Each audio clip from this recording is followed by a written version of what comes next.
Chunki qaysi hududlarda ko'p abituriyentlar? Abituriyentlar kuzatishim bo'yicha Jizzaxdan, Farg'ona vodiysidan yoshlar juda ham ko'p. To'g'ri, havaskorlari ham bor, lekin iqtidorlilari ham ustozim aytganlaridek juda ko'p.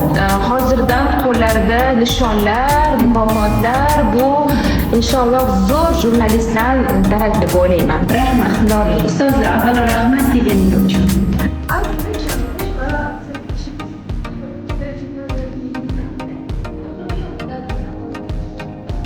Demak, jamoani e'lon qilib bo'lgan savol.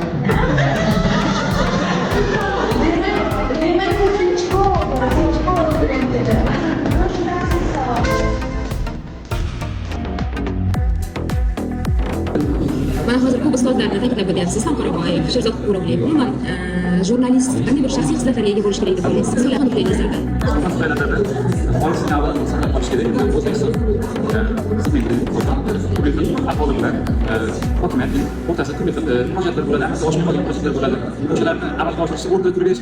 Mana shu intellektual izlanuvchi esdalik nishoniga sazovor bo'lishingizga maqolangizda qaysi jihati muhim ahamiyatga ega bo'lgan?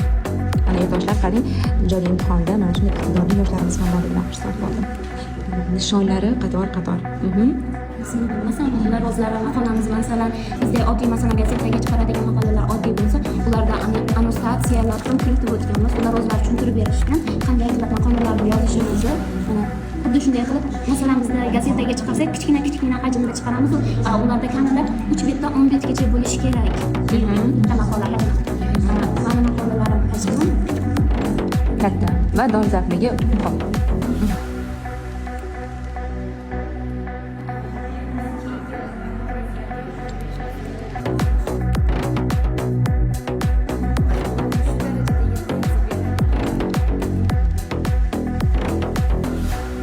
Saroyli Bahodir ko'targansiz. Uni qaysi jihatlari jurnalist sifatida sizga yoqadi?